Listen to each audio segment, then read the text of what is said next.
बैठता है, वो हमको अच्छा आदमी जानते हैं, लेकिन जिस दिन उनको ये मालूम होगा मैं ये मोची हूँ तो वो हमसे कतराने लगेगा आदमी। तो ये धब्बा जो था, इससे पहले बहुत पहले मैं ये भी बताना चाहता हूँ आपको कि हाजी शीश साहब के साहबजादे, सबसे छोटे साहबजादे जो हैं वो हमारे साड़ू भी हैं जलालपुर से, और उनके बहनोई आपके पप्पू भाई, इकबाल भाई पप्पू, उनके बहनोई हैं। तो उनकी वालदा के इंतकाल में हम लोगों की मुलाकात हुई, तब उन्होंने अपनी बात को हमें बताया कि पप्पू भाई ऐसा है कि आप अपने जवार में देखिएगा, और हम हनफी को मैंने यहाँ पर शुरुआत की है। तो हमने कहा पप्पू भाई आप आइए, आपका इस्तकबाल है, रिश्तेदारी भी है, सब कुछ है, हम अपने जवार में उसको मजबूती से देखेंगे, क्योंकि हर आदमी का एक जवार है। हमारे जवार में 8 जगह आती हैं, आपका भी जवार जिनमें आपस में शादी बारात में चलन रहता है, तो इस जवार की वजह से। लेकिन पप्पू भाई की तबीयत गड़बड़ रहती है, दूसरी बात नौकरी पेशा आदमी होने की वजह से वो बेलग्राम अभी तक नहीं पहुंचे। ठीक, उसके बाद में डॉक्टर इरशाद साहब का एक पर्चा जो अभी आपके लोगों के बीच में पढ़ा गया था या दिया गया है, वो पर्चा हमें मितौली एक जगह पड़ती है लखीमपुर जिले में, उस जगह पर एक मिट्टी के में हम जब गए, हमारे जवाल की बात थी, डॉक्टर साहब वहाँ पहुँच चुके थे, तो आपका पर्चा हमें मिला। उसके बाद मैंने इनसे गुफ्तगू करने के बाद डॉक्टर साहब आए, और आने के बाद हमारे जवार में सब जगह गए, और उसका रिजल्ट ये आया कि हम जैसे गरीब मोची बिरादरी 80% गरीब है, 20% पैसे वाली है, जो गांव में रह रहे वो सब गरीबी के हालात में है,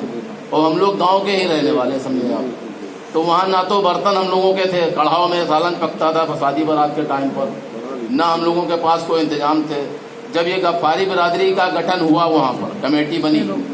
तो उसके जरिए पर वहाँ पर जो अपने देगे हैं या कढ़ाव है, अपना अपना हर बिरादरी ने हर जगह कर लिया। तो ये डॉक्टर साहब लाद के तो नहीं ले जाएंगे,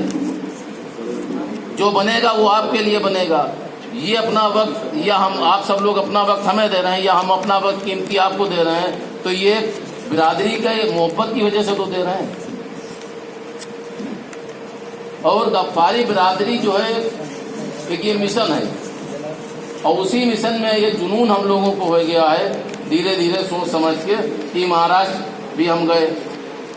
बिहार से बातचीत हमारी होती है डॉक्टर साहब के जरिए ही, यूपी में कई जगह की मीटिंगों में हम लोग मौजूद रहे अपना वक्त देने के लिए। ये जुनून हो गया, और ये जुनून किस लिए है, जो अभी हमारे भाई साहब ने कहा था कि आधी रोटी खाएंगे बच्चों को पढ़ाएंगे। गफ्फारी मिशन के तहत डॉक्टर साहब ने जो बच्चे फर्स्ट सेकंड हाई स्कूल में, इंटर में फर्स्ट सेकंड जो पास हुए, उनको एक प्रशस्ति पत्र, प्रमाण पत्र जिसको बोलते हैं, या प्रशस्ति पत्र पहले एक, और उसके बाद में उसको इनाम, ये देने का प्रोग्राम इस साल से शुरू किया, ताकि हमारे बच्चे जो पढ़ रहे हैं उनमें ये जद्दोजहद बने कि ये इस साल पप्पू के बेटे ने अगर लिया है तो इस साल हमारे बेटा लेगा। जब ये आपसी जद्दोजहद बनेगी, दिमाग में इस बात का टेंशन बनेगा कि हमको टॉप पर जाना है, तो बिरादरी तो इनाम देगी, लेकिन वो बिरादरी में को भी इनाम देंगे जब पोस्ट हो जाएंगे। अभी तो बिरादरी उनको इनाम दे रही है, लेकिन जब वो पोस्ट हो जाएंगे, कुर्सी पर बैठ जाएंगे, तो वो अपनी बिरादरी के लिए कुछ तो करेंगे ही। तो जब करेंगे तो यही सोच है। और अगर वो बच्चे पढ़ने में कमजोर हैं, उनका परिवार पढ़ाने में कमजोर है, तो हमारा ये भी मिशन है कि उन बच्चों को IAS PCS बनाने में जितना भी लगेगा, वक्त लगेगा, रुपया लगेगा, जो भी लगेगा, उसको सबको लगाएंगे। इसलिए कि हम चाहते हैं दिल्ली ज़कात फंड, एक कमेटी दिल्ली की है, दिल्ली ज़कात फंड के नाम से, उन्होंने अपनी कमेटी को चलाया, बनाया, उसके बाद मेहनत की, और मेहनत करने के बाद 26 IAS PCS निकाले, इसी साल निकाले। अब ये दिल्ली जैसे हम लोग मदरसे से जुड़े, इसी मदरसे से समझ लें थोड़ी देर के लिए, मैं भी यहीं अतराफ का हूँ, और इसी मदरसे से अगर हम हाफिज होकर निकलते हैं तो उसका फायदा किसको पहुँचाएंगे? अपनी कौम को ही तो पहुँचाएंगे। तो कहने की बात सिर्फ ये है, मेरा ये गफ्फारी जो है, गफ्फारी का अल्फाज जो डॉक्टर साहब लाए हैं, ये कुरान और हदीस की रोशनी में लेके आए हैं, फिर मतलब सिलसिले को ढूंढते हुए कि जैसे हमारे वालिद साहब का नाम सिद्दीक अहमद, उनके वालिद साहब का नाम बन्ने जान, उनके वालिद साहब का नाम खलील अहमद। तो ये सिलसिले को ढूंढते हुए ये सिलसिला, इस पर तो डॉक्टर साहब भी रोशनी डालेंगे मैं, लेकिन मैं इतना कहना चाहता हूँ कि ये सिलसिला बहुत मजबूती का है और सीधे हुजूर पाक से जुड़ा हुआ है। लेकिन एक तरफ तो ये मामला है कि सीधे हमारा सिलसिला जो हुजूर पाक से जुड़ा हुआ है, ठीक, हमारा कबीला जो है, कबीला गफ्फार जो है वो हुजूर पाक से जुड़ा हुआ, उनकी लड़ाइयों में साथ में रहा,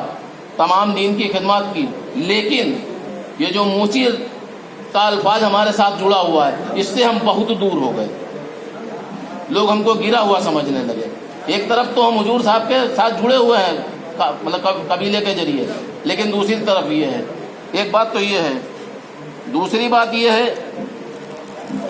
कि इस मिशन के तहत तमाम बुराइयां भलाइयां चल रही हैं, ठीक है, कोई बात नहीं, लेकिन आप हमारी बात को सुने और जो हमारे भाई कहना चाहते हैं उनकी बात को सुने, और जो आपका दिल गवाही करे कि ये मजबूत रास्ता है, ये बात मजबूत है, उसको आप माने ना मानने का अख्तियार आपको है। हमको अपना वोट मांगने का अधिकार है, उनको अपना वोट मांगने का अधिकार है। आपको वोट किसे देना ये आपके दिल पर डिपेंड करता है, कोई जोर जबरदस्ती नहीं है, किसी तरीके का कोई वो नहीं। लेकिन एक बात बहुत अच्छी ये हुई कि जैसे पप्पू भाई की बेटी फिरदौस साहब की जब बारात आई थी, तब मैं सुल्तानपुर आया हूँ सबसे पहली बार, और बारात में बहुत से रिश्तेदार आते हैं, बहुत से बिरादर आते हैं, लेकिन एक दूसरे से तारुफ ना हो पाता, ना रूबरू हो पाते हैं। सबसे अच्छी बात ये हुई कि आज हम काफ़ी लोगों से रूबरू हुए, लोगों ने हमको से रूबरू हुए। सबसे अच्छी बात ये भी बहुत मजबूती की बात है और मिशन है। इसलिए मैं अब डॉक्टर साहब से कहूँगा, रिजवान भाई से कहूँगा कि मतलब जो है वक्त की तनाजा है, मतलब इजाज़त नहीं है, वक्त ज़्यादा हो रहा है, इसलिए रिजवान भाई साहब, ठीक, शुक्रिया। लेकिन मेरी गुजारिश ये है कि तालीम पर जोर दें, क्योंकि तालीम ही मेन चीज़ है, और आपसी भाईचारे पर जोर दें।